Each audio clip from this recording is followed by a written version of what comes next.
மறைந்து மறையாமலும் வாழ்ந்து கொண்டிருக்கிற இதய தெய்வ புரட்சித் தலைவி அம்மாவனுடைய ஆட்சியோடும் தமிழகத்துல 4 ஆண்டு காலம் நல்லாட்சி நடத்தி மக்களின் அன்பை பெற்றவர் வருங்கால தமிழகத்தின் முதலமைச்சர் எங்களுடைய பொதுச் செயலாளர் எடப்பாடியாருடைய வாழ்த்துக்களோடும் கொங்கு மண்டலத்தில் 21 தொகுதிகளை வென்றெடுக்க சுழன்று பணியாற்றி வருகின்ற எங்களுடைய முன்னாள் உள்ளாட்சித்துறை அமைச்சர் அன்புக்குரிய திரு வேலுமணி அவருடைய வாழ்த்துக்களோடும் உடுமலைப்பேட்டை சட்டமன்ற தொகுதியிலே போட்டியிடுகின்ற எனக்கு இன்றைக்கு செல்லுமிடமெல்லாம் சிறப்பான வரவேற்பை கொடுத்து குறிப்பாக கிராம பகுதியில் இருக்கிறவர்களாலும் சரி நகர்ப்புறத்தில் இருப்பவர்கள் வரவேற்பை கொடுத்து ஆராய்ச்சி எடுத்து பூமாலை குளித்து என்னை இன்முகத்தோடு வரவேற்று வாக்குகள் அனைத்து வாக்குகளும் ஒருமுகமாக உங்களுக்கு தான் நாங்கள் போட போகிறோம் என்று அனைத்து பகுதியிலும் சொல்லுகிறார்கள். ஏனென்று சொன்னால் 5 வருட காலத்துல இந்த ஆட்சியில எந்த திட்டத்தையும் அவர்கள் அனுபவிக்கவில்லை. எங்களுடைய ஆட்சி காலத்துல நாங்கள் பல்வேறு திட்டங்களை கொடுத்தோம். ஊரூரா நானே போய் கொடுத்தேன். உடுமலைப்பேட்டை சட்டமன்ற தொகுதி முழுவதும் கறவை பசுக்கள் கொடுத்த எல்லா ஊராட்சியிலும் வெள்ளாடுகள் கொடுத்தோம், நாட்டுக்கோழி குஞ்சு கொடுத்தோம். ஒவ்வொரு மாதமும் தாலிக்கு தங்கம் 100 பேர் 200 பேர் 500 பேர்னு ஒவ்வொருத்தருக்கும் கொடுத்தோம். 50,000 ரூபாய் நிதியுதவி கொடுத்தோம், லேப்டாப் கொடுத்தோம், சைக்கிள் கொடுத்தோம். அதே போல பாத்தீங்கன்னா இருசக்கர வாகனம் கொடுத்தோம். இவ்வளவும் எங்களுடைய ஆட்சி காலத்தில் கொடுத்தோம். ஆனா இன்னைக்கு இந்த 5 வருடத்துல இந்த திட்டங்கள் அனைத்தும் நிறுத்தப்பட்டிருக்கின்றது. இவர்கள் என்ன கொடுத்தார்கள்? இன்னைக்கு சொல்றாங்க ஆட்சி முடிஞ்சு வீட்டுக்கு போற போது 6 லட்சம் கோடியே தமிழகத்துல வச்சிருக்காங்க. ஏதாவது ஒரு திட்டம் கொடுத்தாங்களா? உடுமலைப்பேட்டை சட்டமன்ற தொகுதியில் அவ்வளவு விரல் விட்டு சொல்லுங்க. என்ன செய்ய? நான் விரல் விட்டு இல்ல, நோட்டீஸ் அடிச்சு ஊராட்சி வாரி என்னென்ன செஞ்சிருக்கிறேன், எங்களுடைய ஆட்சி காலத்துல இப்ப என்ன செஞ்சிருக்குன்னு நான் வச்சிருக்கிறேன், தயார் நிலையில் வச்சிருக்கிறேன். ஆளுங்கட்சியில 1200 கோடிக்கு வேலைகளை செஞ்சிருக்கிறேன். குறிப்பா சொல்லணும்னா 50 கோடி நகராட்சிக்கு மட்டும் வாங்கி கொடுத்தோம். நகராட்சி கட்டடமே எங்களுடைய ஆட்சி காலத்தில் கட்டினது. 350 கோடியில கால்நடை மருத்துவக் கல்லூரி ஆராய்ச்சி மையம். இன்னைக்கு பாத்தீங்கன்னா உடுமலைப்பேட்டை நகராட்சி இருக்கிற பஸ் ஸ்டாண்டுக்கு பணம் வாங்கி கொடுத்து கட்டுறது யாரு? அந்த 18 பூக்காக்களை கொண்டு வந்தது யாரு? உடுமலைப்பேட்டை நகராட்சியில் இருக்கிற ஹாஸ்பிட்டல் மருத்துவமனை 100 படுக்கை வசதி கொண்ட மருத்துவமனை எங்காட்சி கொடுத்து கொண்டு வந்தோம். சிடி ஸ்கேன் வசதி, டயாலிசிஸ் பிரிவு.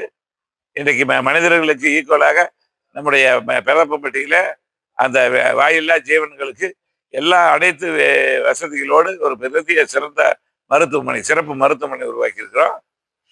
அனைத்து ஊராட்சிகளிலும் பாத்தீங்கன்னா கால்நடை கிளை நிலையங்களை மருத்துவமனையை தரம் வைத்திருக்கு. உடுமலைப்பேட்டையில் இருக்கிற மருத்துவமனை 24 மணி நேரம் இயங்குகிற மருத்துவமனையை உருவாக்கி இருக்கிறோம். என்ன கொடுக்கல நாங்க?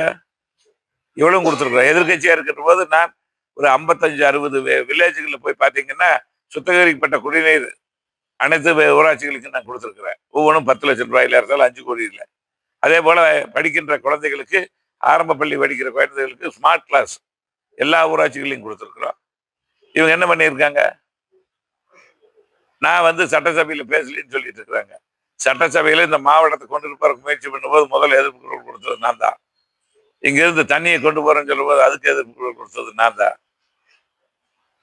உடுமலைப்பேட்டை சட்டசபைக்கு என்ன தேவையோ நாங்க எங்களுடைய ஆட்சி காலத்துல எல்லாத்தையும் நிறைவேற்றிட்டேன். அப்புறம் என்ன புதுசா போய் இவங்க கிட்ட கேட்கறதுக்கு இருக்குது? இவங்க கொடுத்து என்ன செய்ய போறாங்க? நான் பேசலன்னு சொல்றவங்களுக்கு எல்லாம் அருகதையே இல்லை. இன்னும் போய் கேளுங்க. கிராம பகுதியில் நான் கொடுத்த திட்டங்களே புரட்சி தலைவர் எம்ஜிஆர் வழி வந்த எல்லாருமே சொல்றாங்க.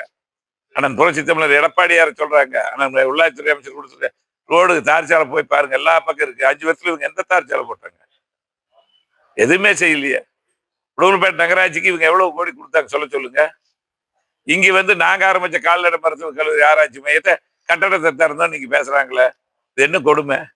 நாங்க 300 கோடியில் ஆரம்பிச்சு காலேஜ் ஆரம்பிச்சு காலேஜே நடந்துட்டு இருக்கு. காலேஜ் கட்டடத்துக்கு ஃபண்டு கொடுத்தது அண்ணன் எடப்பாடியார்.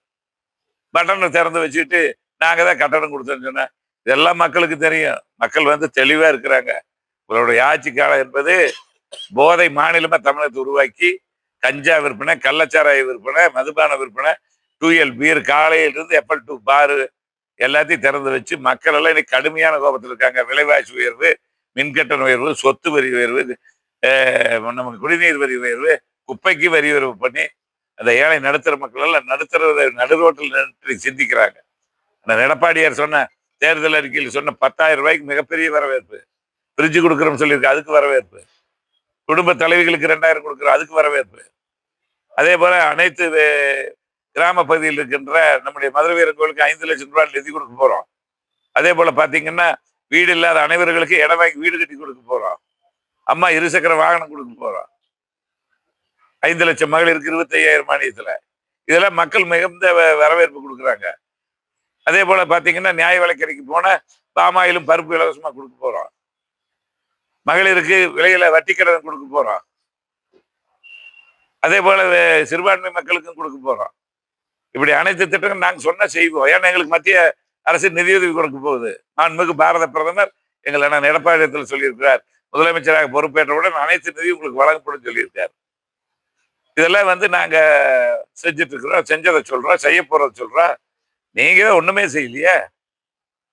இந்த சட்டமன்ற தொகுதிக்கு என்ன செஞ்சீங்க? பட்டியல் இருங்க. நான் சொல்றேனே, இவ்வளவு சொல்றேன், இது மாதிரி சொல்லுங்க. இங்க வந்திருக்கிற வேட்பாளர் முதல்ல யாரு? இந்த வேட்பாளரோட பின்னணி என்ன? அது முதல்ல கேளுங்க. அவர் என்ன செஞ்சாரு?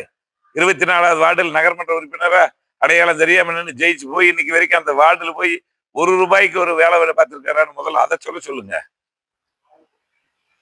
அந்த 24வது வார்டு மக்களை போய் கேட்டு பாருங்க. இப்படி ஒரு வேட்பாளர் வந்தாரு, உங்ககிட்ட ஜெயிச்சுட்டு போனாரு. அவருக்கே இவர் ஒரு நகர்மன்ற உறுப்பினராக இருந்து ஒண்ணும் செய்யாத லாயக்கற்றவர் போய் இன்னைக்கு அவர் எப்படி மக்களை ஏற்றுக்குவாங்க? நான் இன்னைக்கு 30 வருஷமா இந்த உடுமலைப்பேட்டை சட்டமன்ற தொகுதியில போகாத வீடு இல்லை, போகாத கல்யாண மண்டபம் இல்லை, போகாத திருமணங்கள் இல்லை, சீர்வரிசைகள் இல்லை, நல்லது கெட்டது, கல்யாணங்கள், காது குத்துகள், அதே போல ஏதாவது துயர சம்பவங்கள் அனைத்து வீடுகளுக்கும் போயிட்டு இருக்கிற அத்தனை வீட்டுக்கு போற வர்ற புதுசா இப்ப இங்க நின்றுட்டு அவருக்கு என்ன செஞ்சாரு, இவர் என்ன செஞ்சாரு கேட்டா இவர் முதல்ல என்னத்தை செஞ்சாரு? 24வது வார்டுல போய் கேளுங்க. ஒரு வார்டுல நகராட்சி வார்டுல ஜெயிச்சுட்டு போய் ₹1 வாங்கி ஒரு பணியை செய்ய முடியாத லாயக்கற்றவரெல்லாம் என்னை பத்தி பேசக்கூடாது. அதுக்கெல்லாம் எந்த அருகதையும் இல்லை, தகுதியும் இல்லை. நான் அதெல்லாம் இறங்கி போகக்கூடாதுன்னு நினைக்கிறேன். மக்களுக்கு தெரியும் நான் என்ன செஞ்சிருக்கேன்னு. பொறுத்திருந்து பாருங்க என்ன நடக்குதுன்னு. மீண்டும் அண்ணன் எடப்பாடியார் முதலமைச்சராக போறாருங்கிறத உறுதி. இங்க எல்லாம் இல்ல, கொங்கு மண்டலமே பூரா அனைத்து தொகுதியிலும் வெற்றி பெற போகுது.